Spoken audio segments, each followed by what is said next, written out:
Welcome back to A Bite from the Money Sandwich, where we provide practical and easy to understand tips and ideas on how to manage your money better, so as to let you retire with comfort and on your own terms.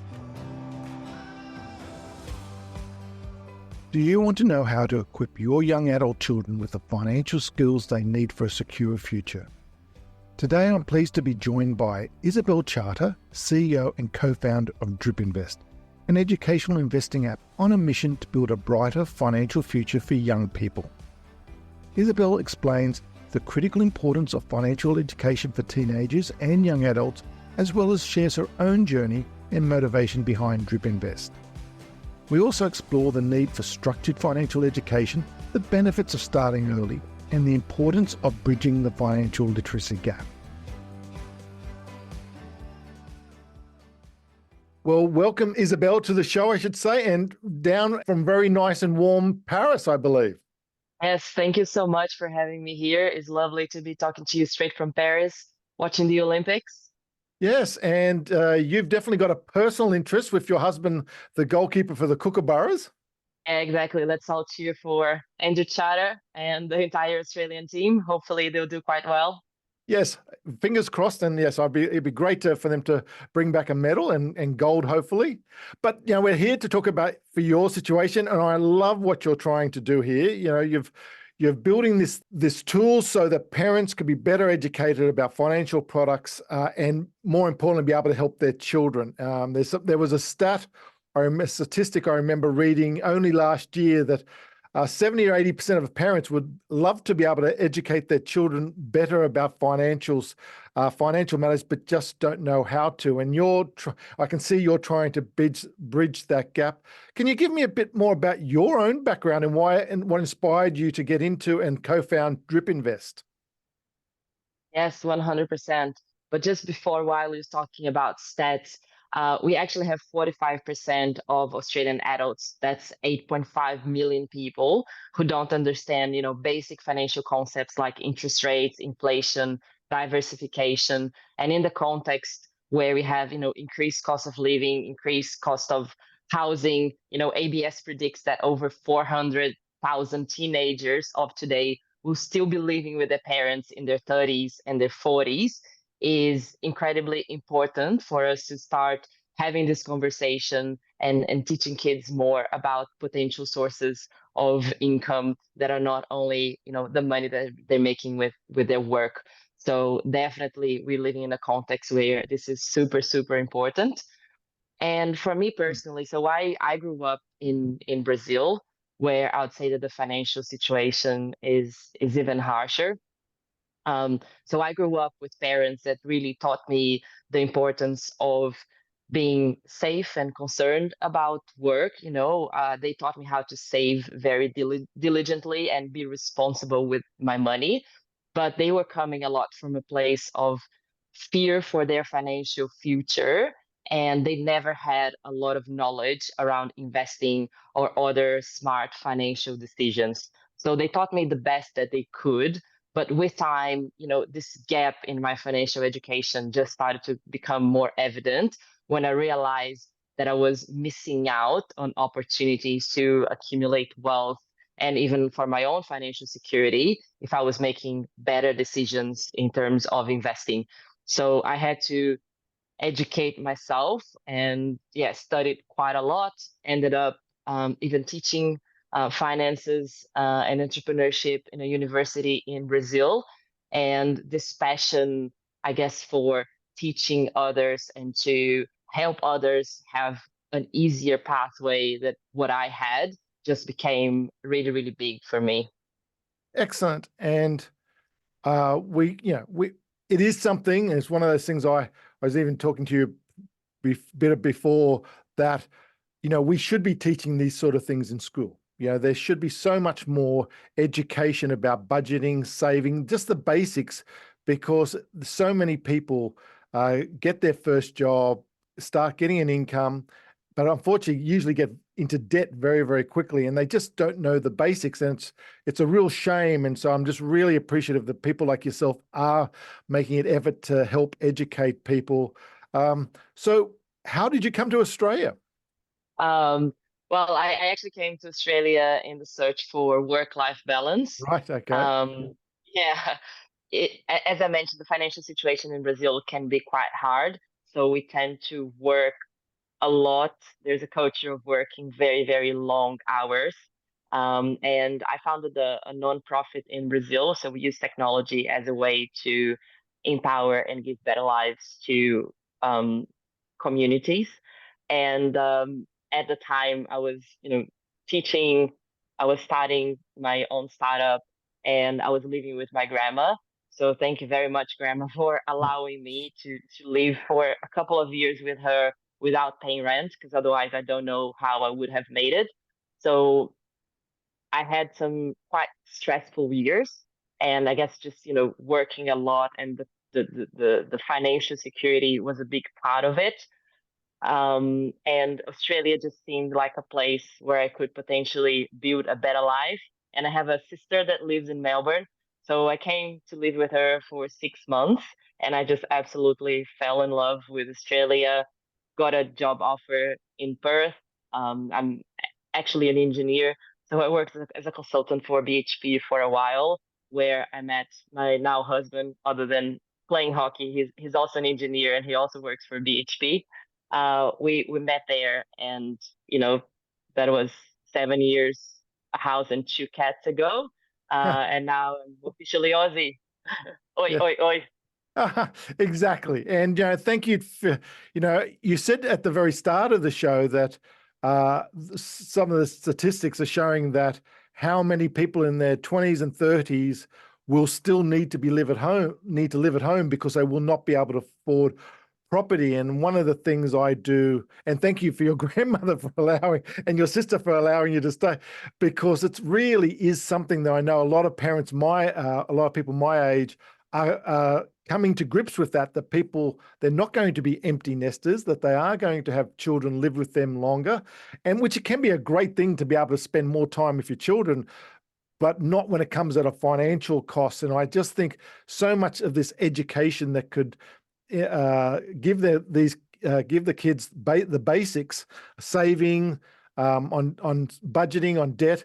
And one of the things I also like to talk about is that even when it comes to property and things like that, what worked in the 20th century may not also work now. And so, things do change, and it's all right to be able to play the game as long as you know the rules to play by, and you just need to be kept up to date with all the latest changes. And that's the same thing when it comes to financial literacy. Yeah, so just on that, and I know a big part of your audience is probably living this. Like 20 years ago, most people were able to, give the deposit of the first house without needing any help. And today, the stats show that about 60% of young people are asking for help from the bank of mom and dad to Yeah. give their first deposit. So it's definitely a generational change in terms of what we do with our money and how we invest. And I think the importance I know that Aussies love property. That was definitely one of the things that I've noticed as soon as I arrived. I know culturally having your first home is something super, super important. And people talk a lot about mortgage. Like investing in property is a conversation that people have in Australia, and it's very common. So I guess this also helps because exposure means that people are not so scared of getting into debt to when it comes to a mortgage.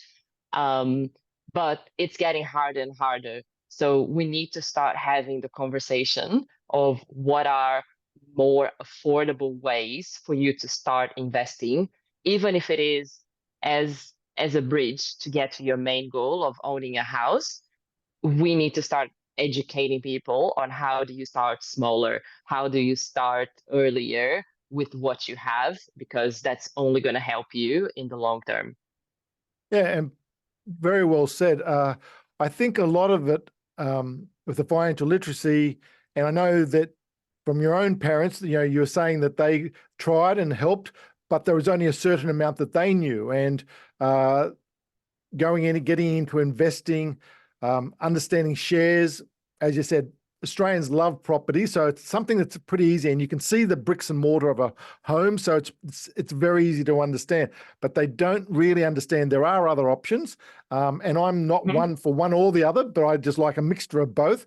But it's good to understand both sides, and so I suppose that leads me to the investing side, and why you decided to sort of your own personal experience shaped your why you wanted to build this company, Drip Invest.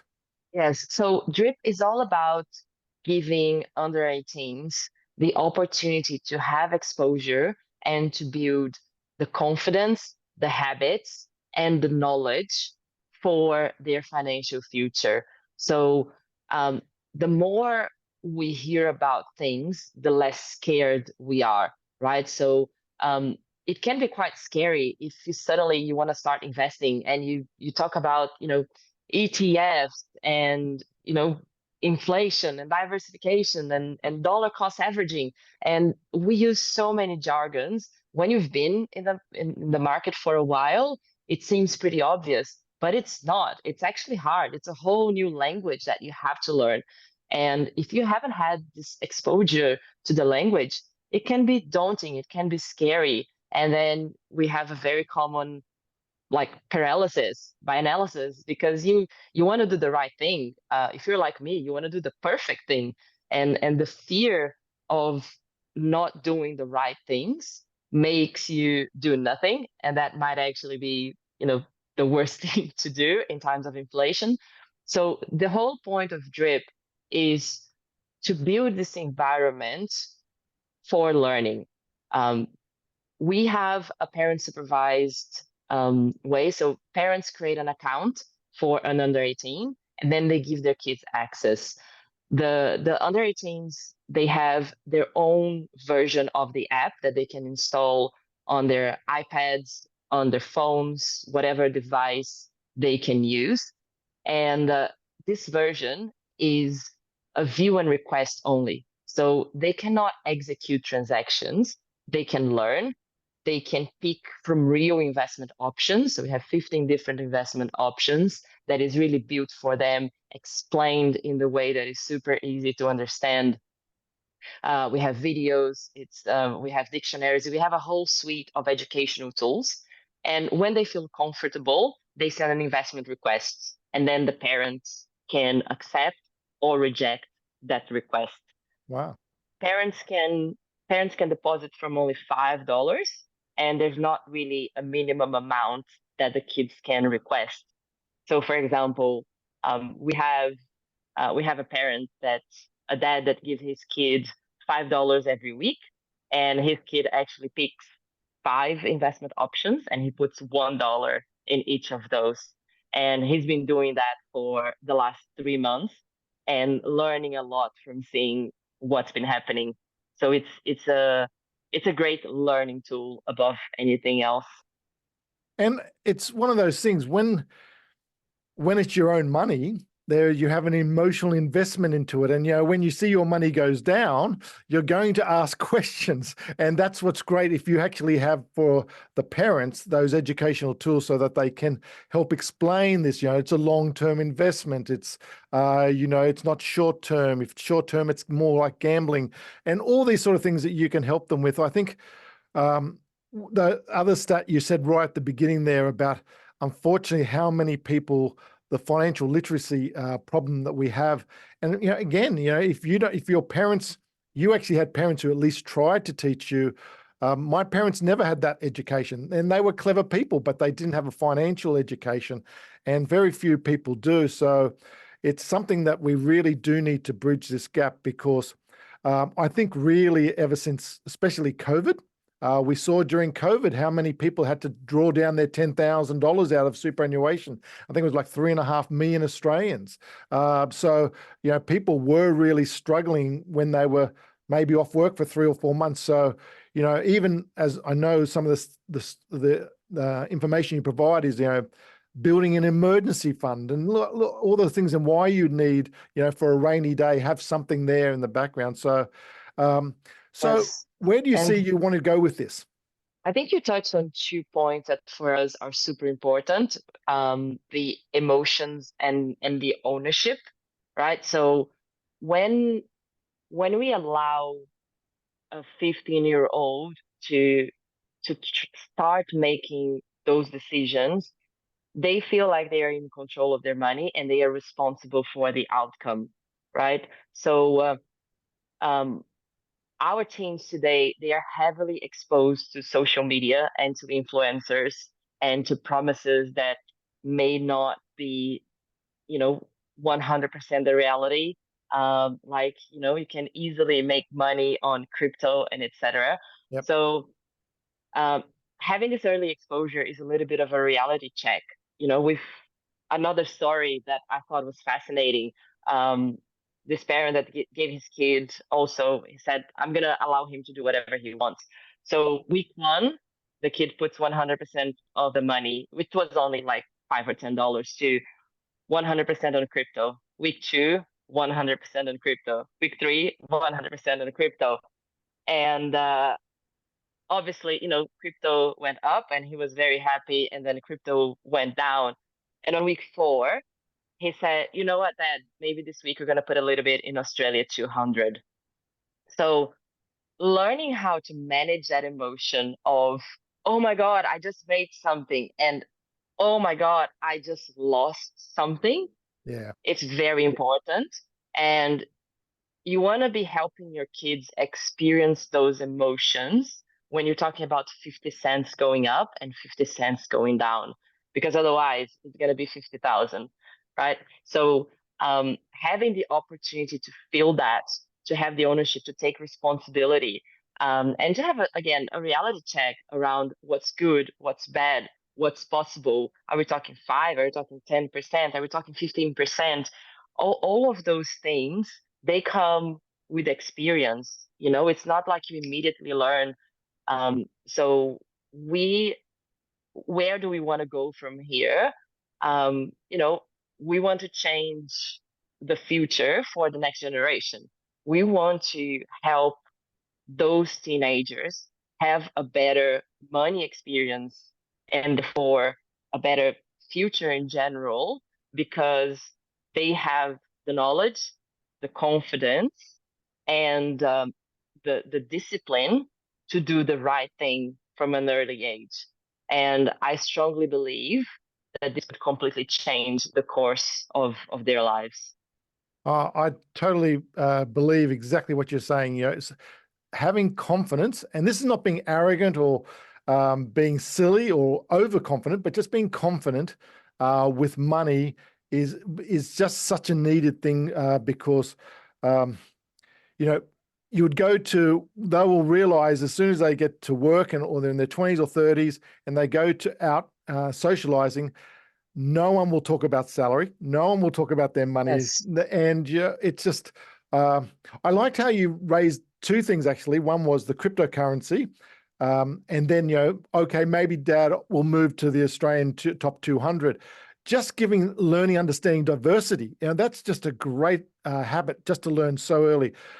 But when you also mentioned cryptocurrency, I couldn't help but think when you were saying before about not doing anything. Well, unfortunately, too many people, when they don't understand it and they are ignorant, just through lack of education on this particular subject, my mate said I should go into cryptocurrency, so I'll go into cryptocurrency. There'll always be a story, oh, I made so much money on this, you should do it.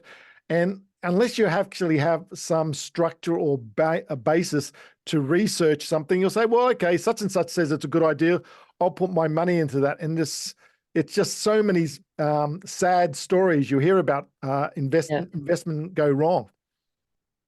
Yes, 100%. And this is why we created simplified version of the market. So one of the big things about starting to invest is it can be quite overwhelming. If you just go into any, share trading platform and you have over 2,000 options, and just in Australia, even if you consider the world, it's like 50,000, it's incredibly overwhelming. And you either go to what your mate told you or you do nothing. Those are the most common responses. So we have 15 different options. They are all based on like fractionalizing ETFs. And so exchange traded funds, which means that all of our options are buckets of investments. So we have regions. You can invest in top 200 of Australia, top 500 of US, emerging markets, Asia.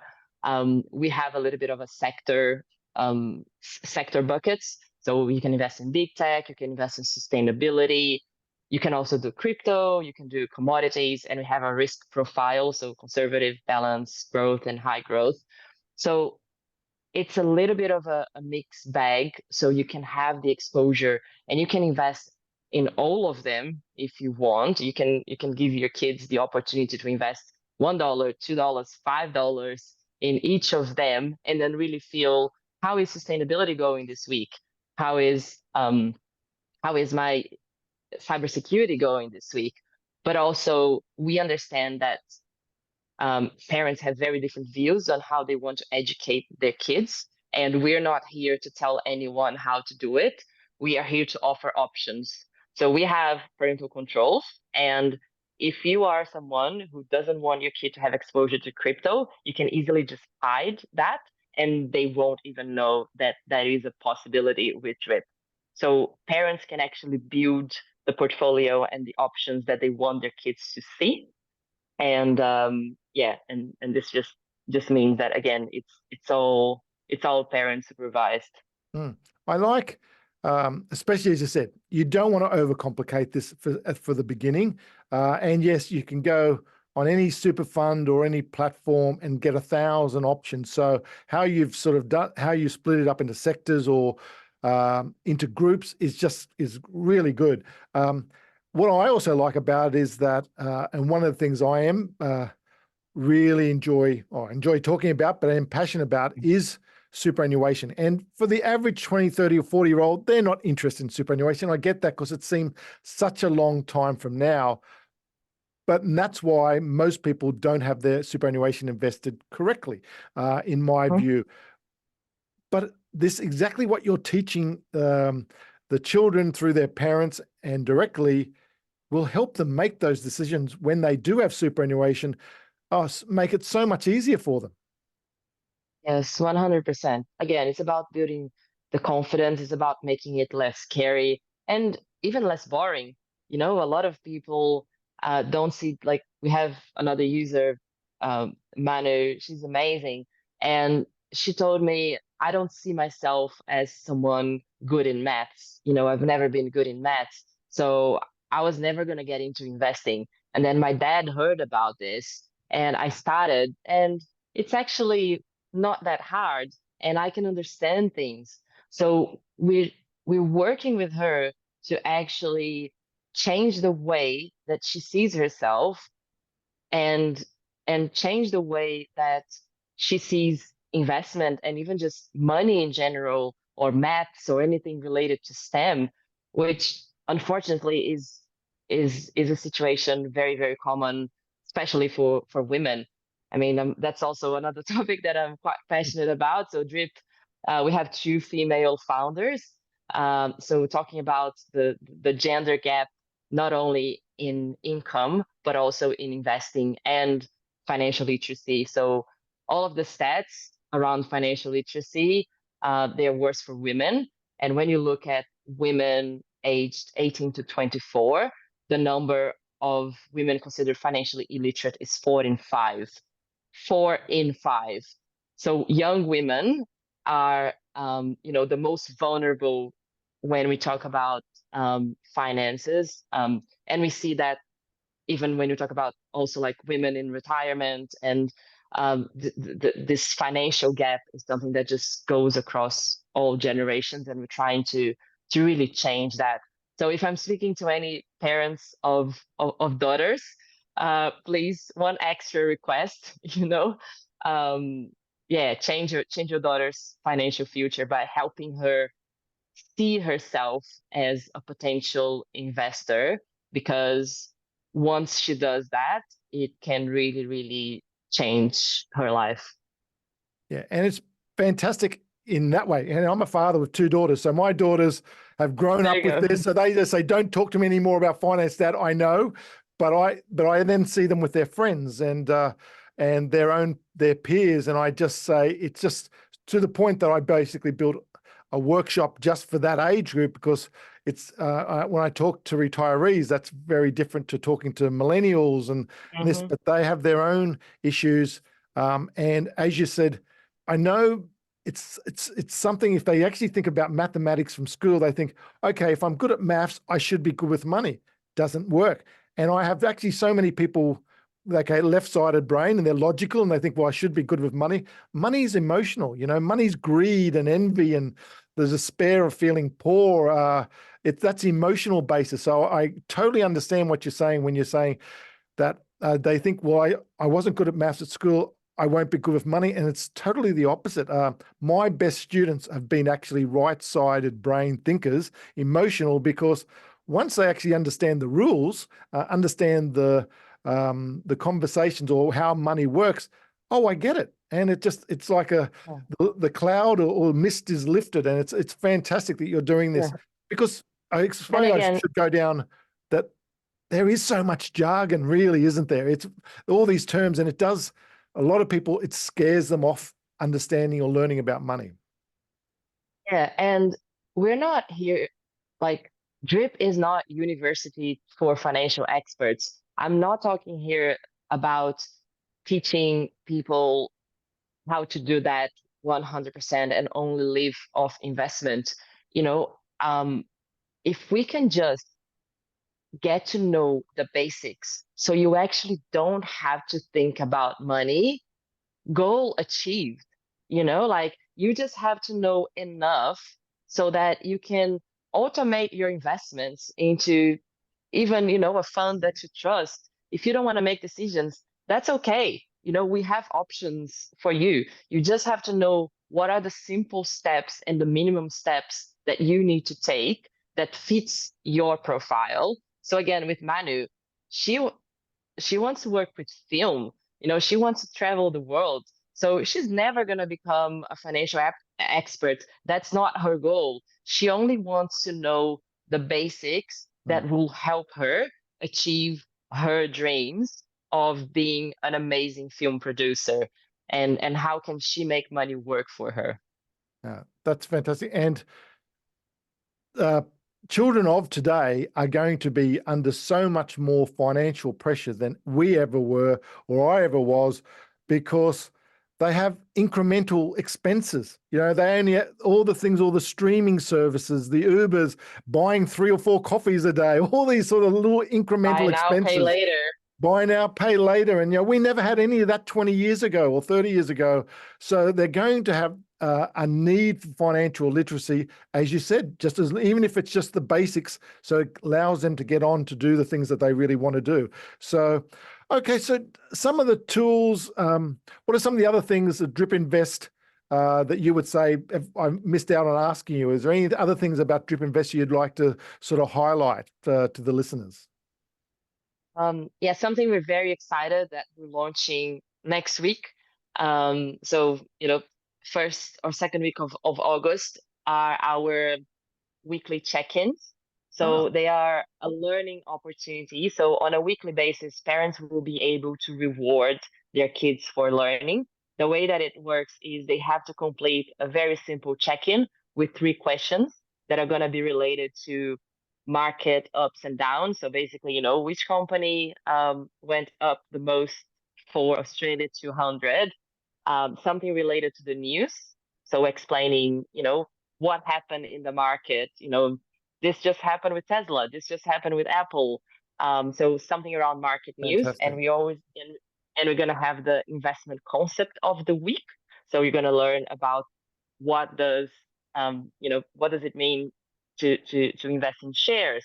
What is diversification? What is risk? And they're going to watch a quick video. And once they do that, they complete the weekly check-in. You can, as a parent, give them $5, $10, $50 up to you to invest. So the rewards for learning, we believe that can be a game changer, because it's going to take them 2 minutes per week to complete that check-in. But if you consider that you have 52 weeks every year, and if they learn 50 things every year, from the age of 13 or 14, they will be absolute guns by the age of 18. So we are very, very excited about the rewards for learning. Oh, no, excellent. And I think, yes, you want to be able to just keep topping up, just keep topping up that knowledge and even just reinforcing that knowledge. So that sounded a great concept. The other thing I should say is that I really liked when I looked at all the information and the website was the case studies. You have lots of case studies there. And I think a lot of people, well, that's me, or, they can relate to it. And I just think, well done. You've got all those case studies from the parents' point of view, from the children's point of view. And I think that's excellent. Yeah, thank you. I think it's just about sharing the stories. This is what keeps me going. Launching a fintech is hard.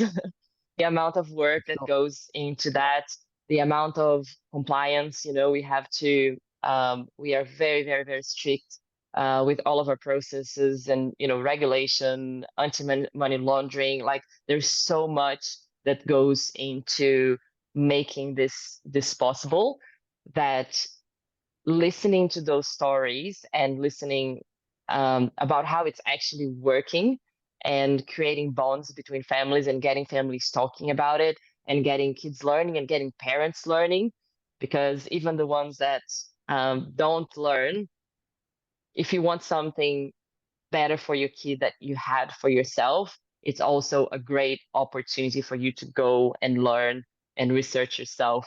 So I think also a message for parents: if you yourself, you don't feel confident, that's okay.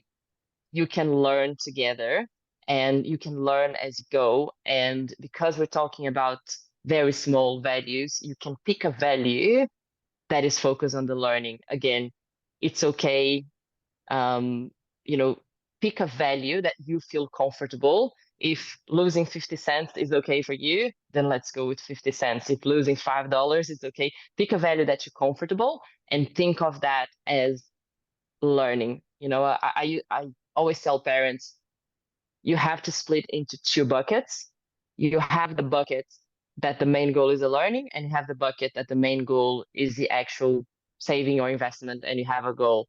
So for example, if you want to help your kids buy their first house, maybe you want to talk to a financial advisor and have a plan on how much you want to save and what's your strategy for that.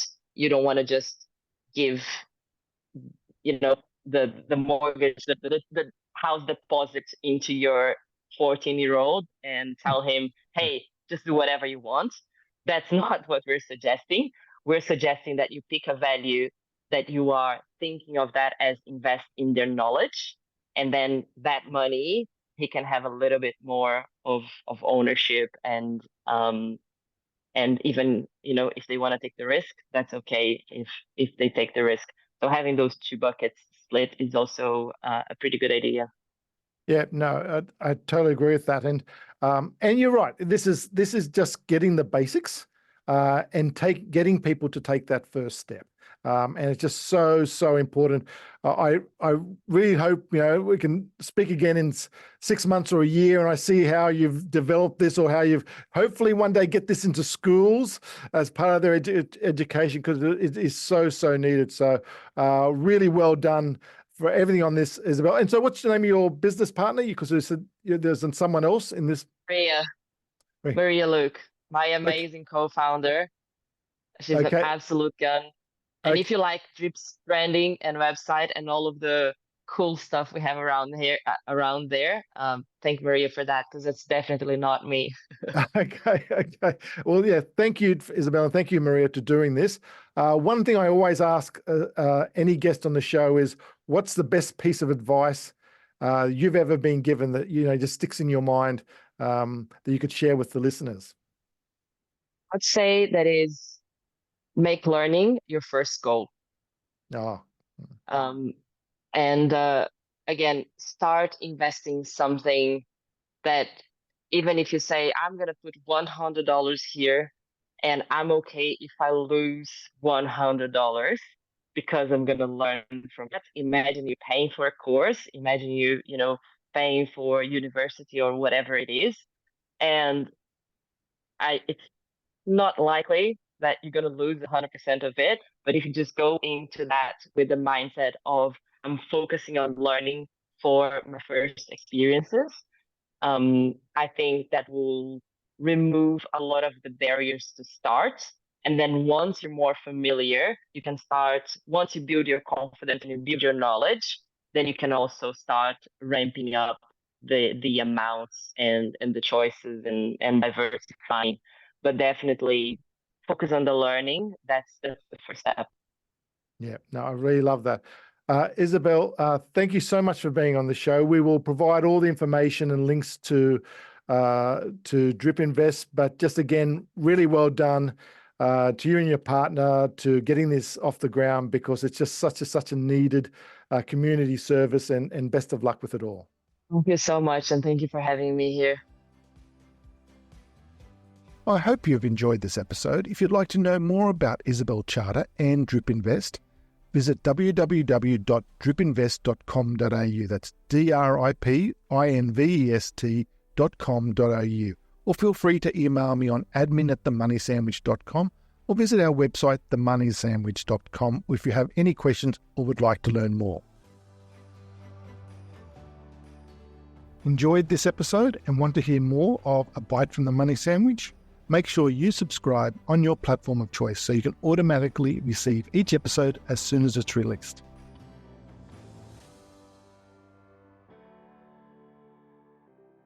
As with every podcast, this information is not advice, as not personalised to your own situation.